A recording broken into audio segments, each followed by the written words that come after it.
Vamos a saludar a una persona que decía que estaba al otro lado del teléfono para hablar de otra cosa que es muy importante, recursos forestales en España y un poco también esa variedad y el aprovechamiento que van a tener en el futuro. Abrimos este espacio al que hemos denominado naturalmente tecnológicos. En Conide Inmobiliario, naturalmente tecnológicos.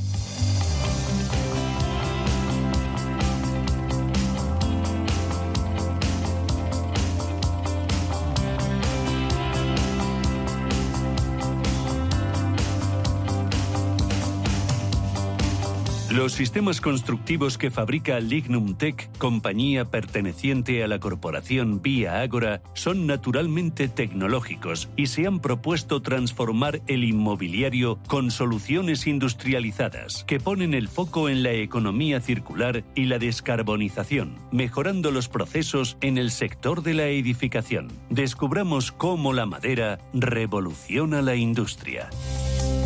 Pues vamos a descubrirlo, porque hay que decir, para que todos lo sepamos y ustedes también, que la industria de la construcción es la responsable del 40% de las emisiones de carbono a nivel global. Y es que aunque se ha avanzado mucho desde el sector para la disminución de estas emisiones, sigue siendo un desafío descarbonizar el sector inmobiliario. El uso de la madera, pues en la edificación puede contribuir a esta necesaria transformación, y en este reto el territorio español, nosotros como España, como país, pues contamos con muchas ventajas. Somos, para que se hagan una idea, el segundo país con más superficie forestal de la Unión Europea, solo por detrás de Suecia, y al año crece la masa de madera en torno al 3 millones de metros cúbicos. Casi es nada, eso es una gran cantidad de madera en nuestro país. Y es que el aumento de este material en la construcción pues tiene que venir acompañado de un cambio de paradigma en la gestión de esos recursos forestales, que es tan importante. Por eso hoy hablamos de todo ello con Ramón Pérez, técnico de industrialización de Lignum Tech. Ramón, bienvenido, buenos días. Hola, buenos días, Elena. ¿Cómo estamos? Bueno, pues vamos a hablar precisamente de la madera, de esos recursos, porque esta gestión de los recursos forestales puede traccionar, ¿no?, esa creación de una potente industria en torno a la edificación industrializada con madera.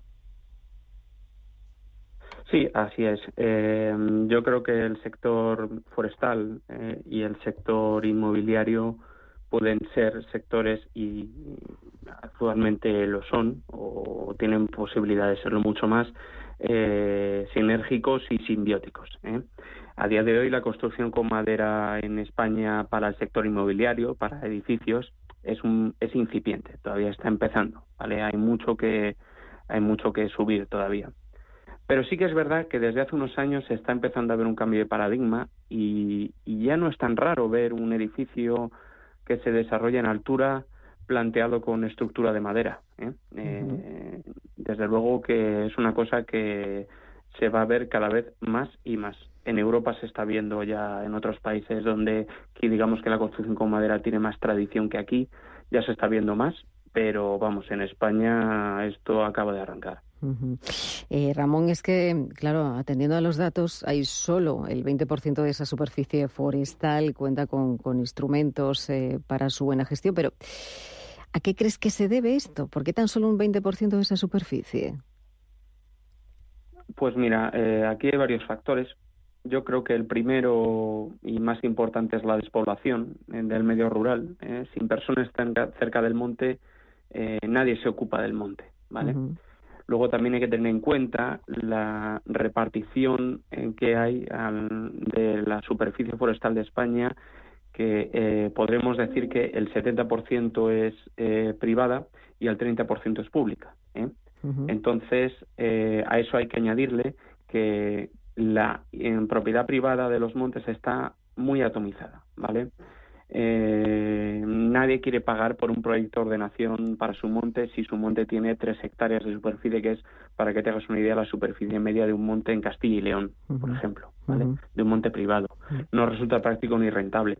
A esto se le puede dar soluciones, ¿vale? Por ejemplo, desde Soria me consta que se está dando una solución que es interesante, que es la de la agrupación de propietarios, para, digamos, agrupar, hacer más superficie de monte que se pueda gestionar y sacar beneficios comunes. Es una iniciativa muy interesante.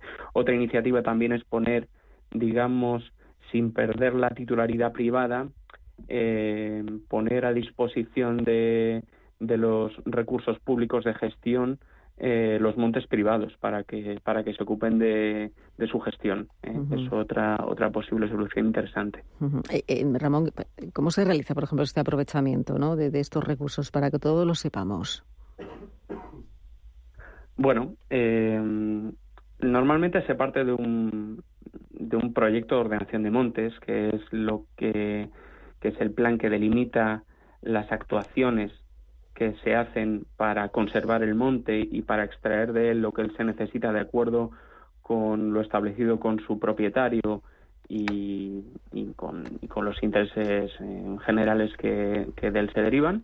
Y bueno, pues cuando hay que hacer una actuación sobre un monte a partir de un tratamiento selvícola, aparece, digamos, lo que es el aprovechamiento forestal. Entonces, aquí entra en juego la figura del rematante. El rematante es una persona experta que lo que hace es hablar con los propietarios forestales y con los compradores de esa madera que se va a extraer para delimitar o para determinar, mejor dicho, qué características va a tener esa madera que se va a extraer, porque no se puede utilizar una madera, o sea, en función del diámetro de la especie, no se puede utilizar la madera para todo. Hay veces que la madera se puede utilizar por su estructural, pero hay veces que va para biomasa, hay veces que va para chapa de madera, para diferentes tipos de productos derivados de la madera, se hacen diferentes tipos de aprovechamiento, ¿vale?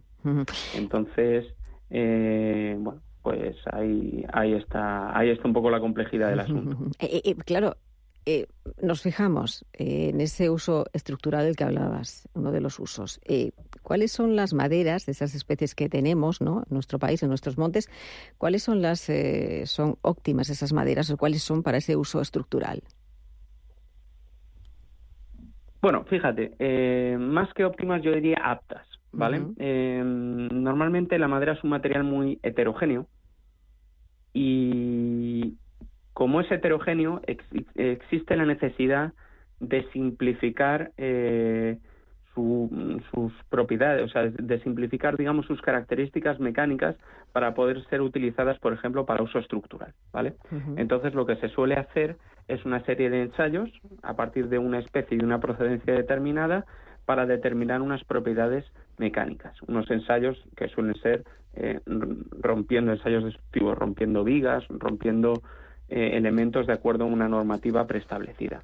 A partir de esas propiedades mecánicas fijadas ya y determinadas por una norma, para edificar o para construir no es necesario volver a hacer esos ensayos, sino que ya se parte de un sistema de clasificación visual que permite utilizar esa especie de esa procedencia con unas características determinadas, ¿vale?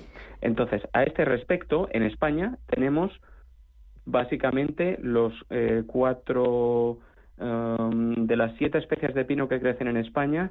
Las que más se suelen utilizar son el pino silvestre, el pino laricio, el pino pinaster y el pino radiata, que es el que crece en el País Vasco, ¿vale? Y las frondosas, que son las, pues, maderas más duras, maderas más densas, técnicamente más resistentes, se suelen utilizar menos, pero también se utilizan. Y en España tenemos clasificado para uso estructural, el castaño y el eucalipto a día de hoy. Importantes árboles. ¿Qué importancia?